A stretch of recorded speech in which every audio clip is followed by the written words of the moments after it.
Meryl Gavrinsky, thank you so much for joining me tonight. Listen, as one female trial lawyer to another, I'm looking at this verdict form, and I do want to say my hat off to you. I know that this is a victory for you to savor, but it wasn't about the money. I want you to share with our viewers right now how Ruby Freeman and Shaye Moss are feeling after today's verdict. There are a lot of zeros on that verdict form. That felt pretty good. But as you heard Lady Ruby say, it really, money cannot fix the harm that they have incurred for the last 3 years.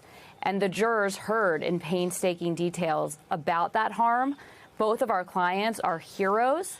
They were willing to relive the most traumatic experiences of their entire life on the witness stand and to share their stories with strangers and in front of the man who ruined their lives. And that is what bravery looks like. And so today is a day about accountability and about showing that two private citizens who are civil servants who served our country at the time when our country needed it during the pandemic, during the election in the middle of a pandemic, and were tortured because of it, that these two women can hold the most powerful men accountable.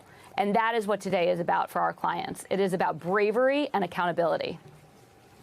Meryl, I really want you to walk through how we got here. We heard Rudy Giuliani continue to, frankly, be unrepentant after that verdict was read. He was outside the courtroom reiterating the defamation that he did that got him in trouble in the first place. But I want people to understand that there was a process to get here, meaning Giuliani had lawyers that could have defended him, and they did to the best of their ability. But explain why the liability portion of this case was determined, because it's pretty clear, and I'm looking at the filings here, Meryl, he had chance after chance to be able to produce what he needed to produce to you, and specifically it's the financial documents he didn't give you guys.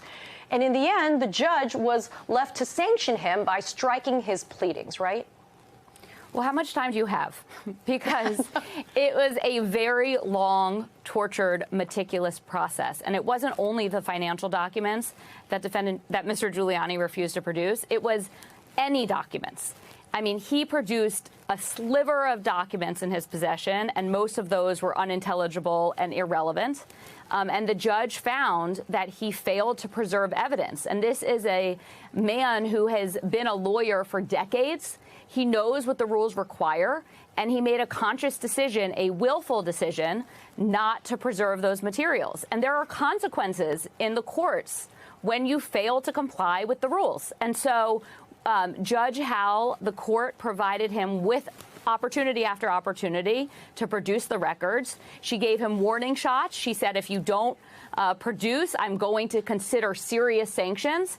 He refused to comply, and so she issued a 58-page opinion finding that his failure to preserve warrants default judgment on liability. And then, even then, she said, you have an opportunity to produce your financial records to avoid a mandatory instruction or mandatory instructions to the jury relating to those financial numbers, and he still wouldn't produce them. So he had years of opportunities. And so when you hear him out there talking about how this process didn't allow him to defend itself, well, the process did allow you to defend yourself. You opted out of it because you didn't want to comply with the required rules. And these are the consequences.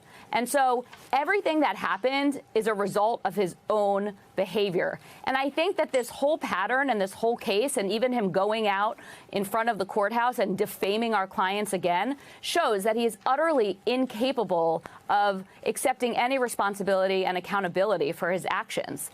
And, we said that to the jury. We told the jury that obviously the truth does not matter to him. So let's go after his pockets, and maybe that will matter to him and to anyone else who tries to defame any private individual, let alone civil servants and heroes like Ruby Freeman and Shaye Moss.